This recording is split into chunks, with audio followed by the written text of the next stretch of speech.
The container was logged as atmospheric refuse. That's what the manifest said. Refuse, Category 7, non-organic composite, awaiting disposal queue, Delta window, 4 hours. I found her because the manifest lied about the weight. 16 years as a licensed bond assessor on Korrath station, and I developed a feel for tonnage the way a ship's cook develops a feel for bad meat. You don't always know why something's wrong. You just know. Container 4 Echo Trine read 73 kilos on the dock station's passive sensor log, and Category 7 composite refuse doesn't weigh 73 kilos. It weighs nothing, or it weighs several hundred. 73 kilos is alive. I keyed the manual release myself. The dock foreman, a heavyset Pelin named Gruz, told me I was wasting my clearance window. I told him to stand back. The seal broke with a hiss of recycled atmosphere, cold, stale, the particular smell of a space that's been closed too long. And there she was, sitting in the back corner of that container like she'd been placed there by someone who ran out of options and time in equal measure. Small, pale violet skin, the blue violet of deep water seen from above. 6-fingered hands folded in her lap. Large gold eyes that caught the dock lighting and held it, the way animal eyes sometimes do. Pointed ears, delicate as origami, tracking every sound in the bay. She wore what had once been a medical examination smock, thin white fabric, Vethic Biological Services, stenciled across the chest in faded gray. And she was watching me with an expression I would spend a long time trying to name. Not fear, not hope exactly, something older than either. The look of a creature that has learned to wait and see what the universe does next. I crouched down to her level. She didn't move, she didn't speak, she just watched. "I'm Marin," I said. "You're going to be all right." I don't know if she understood. She didn't react to the words. But when I held my hand out, open, palm up, she looked at it for a long moment, and then she placed her 6-fingered hand in mine. Lightly. The way you'd set down something fragile. That was the moment. Everything before it was just my morning. I carried her to the bond office, my bond office, a 3-room administrative suite on level 4 that smelled of cold coffee and recycled air and 16 years of filing. I sat her on the only chair that wasn't buried under manifests, and I stood at my terminal and I started working. Gruz had followed me. He stood in the doorway with his arms crossed and his mouth set in the particular shape that precedes someone telling you you've just made a problem for yourself. "She's unregistered," he said. "I can see that." Vethic Biological's disposal order covers all unregistered organic contents of any Category 7 container docked under their clearance header. That's you, those papers, and everything in this room. "She's not a container's contents," I said. "She's a dependent, there's a difference." "Not according to any paperwork I've seen." "That's because you haven't seen the paperwork I'm about to file."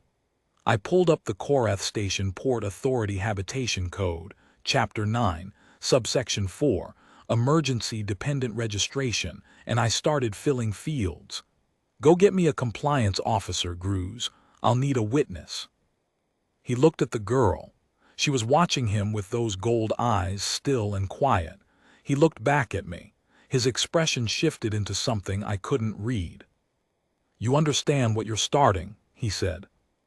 "I understand exactly what I'm starting.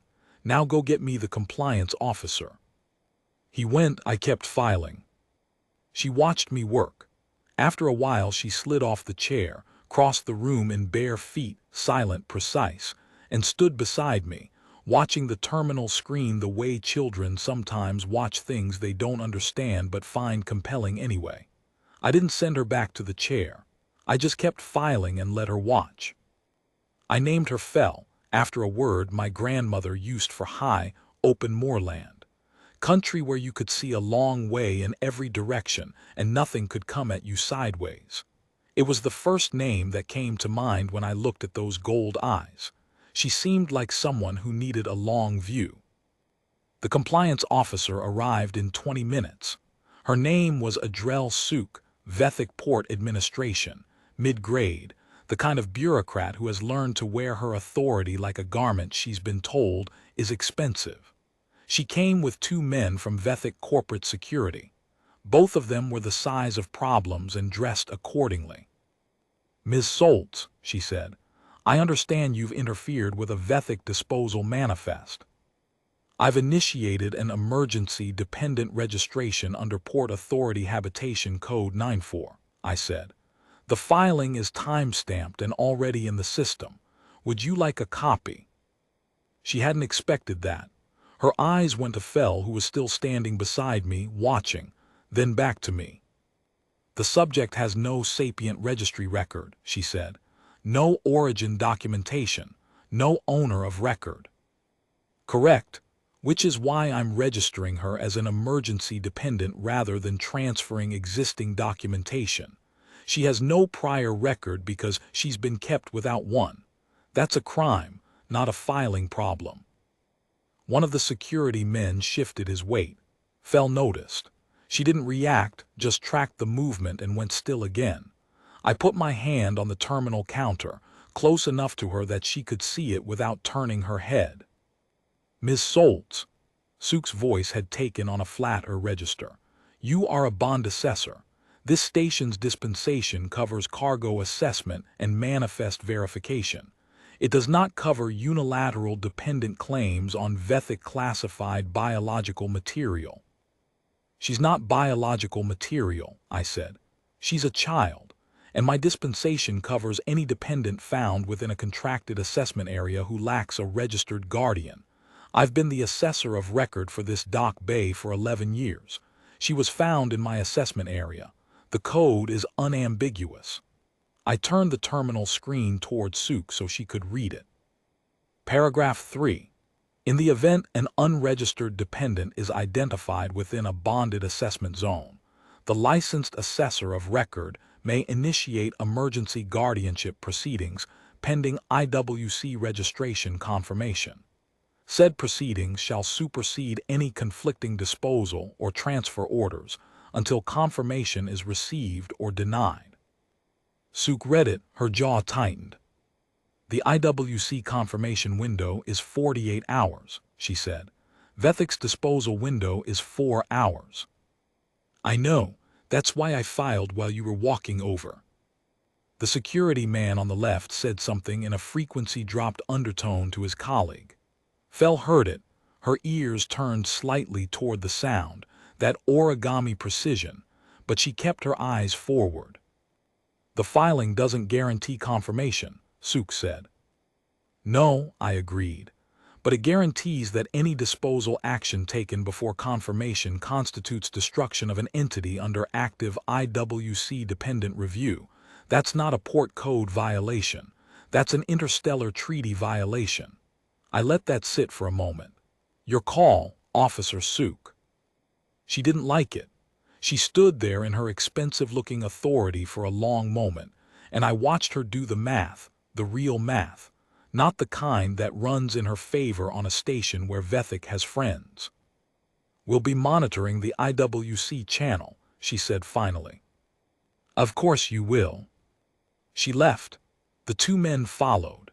Gruz, who had come back and been standing quietly in the doorway through all of it, waited until they were gone and then exhaled through his nose. "That was something," he said. "That was paperwork," I said. "Go home, Gruz, I've got a long night." He looked at Fell one more time, then nodded and went. I slept in my chair. She slept on the floor beside the terminal, curled on her side with her 6 fingers tucked under her face. I pulled my field jacket off the hook on the back of the door and laid it over her, and she didn't stir, and I sat back down and watched the IWC channel and waited. 48 hours is a long time on a station where the people who want you to fail are watching a clock. By hour 6, Sook was back. Different approach this time, a station administrator named Korrath, who had the cheerful manner of a man who has never personally done anything unpleasant but has signed off on a great deal of it. He wanted to discuss the filing's technical deficiencies. I showed him Chapter 9, Subsection 4 in its entirety. He found a new deficiency. I showed him the cross-reference in the Port Authority Amendment of 2187. He found another deficiency. I showed him the IWC Dependent Protection Circular that superseded the amendment. He ran out of deficiencies. He thanked me for my time and left. By hour 14, they tried a different angle, a Vethic medical officer who wanted to assess Fell's health status. Required by welfare protocol, he explained. I told him the bond office had its own welfare standards, and I was satisfied she was receiving adequate care, and that any Vethic-initiated medical assessment would constitute an unauthorized contact with a dependent under active IWC review, and he could confirm that reading with the Port Authority legal office if he liked. He did not like, he left. Fell watched all of it with those gold eyes and said nothing. I didn't know if she understood what was happening. I think she understood more than I gave her credit for. At some point around hour 17, she crossed to the small unit cooler I keep for the coffee supplies, opened it, studied the contents for a moment, and took out a sealed pack of protein crackers. She looked at it, then looked at me. Yes, I said, go ahead. She opened the pack with methodical care, ate 2 crackers, and then placed the remaining pack on the terminal counter beside me. An offering or a sharing, I wasn't sure which. I took one. She watched me eat it, and something crossed her face that wasn't quite a smile but was in the same territory. We shared the crackers. It wasn't a ceremony. It was just 2 people in a room at 3 in the morning, waiting for a bureaucratic process to catch up with what was already true. The IWC confirmation came at hour 31, which was faster than I'd expected, and about 17 hours later than I'd hoped. I was at the terminal. Fell was asleep again, on the chair this time, my jacket pulled up to her chin, with the empty cracker pack folded neatly on the counter beside her because she was apparently that kind of person, and I found that I didn't mind at all. The confirmation ping hit the screen and I read it 3 times to make sure I had it right. Emergency dependent status, confirmed. Guardian of record, Marin Soltz, Korrath Station Bond Office, Level 4. IWC registration number, 7-4480 Fell. I sat back in my chair. I've signed a lot of documents in 16 years. Cargo manifests, liability waivers, insurance attestations, compliance acknowledgments, the whole architecture of paper that holds commercial space together. I have never signed anything that felt like that confirmation felt, like a door closing behind something that was no longer allowed to happen. I sent a copy to Sook's office. I sent a copy to the Port Authority Administrator. I sent a copy to Vethic Corporate's Regional Compliance Desk, because I am a thorough person and I believe in making sure everyone has the information they need. Then I went and crouched beside the chair. Fell opened her eyes. She'd been awake, or mostly awake. I suspected she'd been tracking sounds even in her sleep, those precise ears doing their quiet work. It's done, I said. She looked at me, those gold eyes holding the light. Then she reached out and put her 6-fingered hand against my face.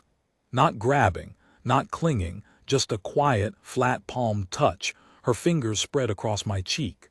The way you might touch something you want to remember the shape of. I didn't move. I let her hold that for as long as she wanted. She was the one who decided when it was over. She lowered her hand, drew my jacket back up around her and closed her eyes again. That was her first chosen act in a world that had decided to let her choose. I pulled up a new filing form, standard long-term dependent guardianship, IWC certified, the kind that takes 3 weeks to process and lasts for decades, and I started filling in the fields. I had her name, I had her number, I had her handprint from the confirmation biometrics, 6 fingers and all. The rest was just paperwork. I've always been good at paperwork.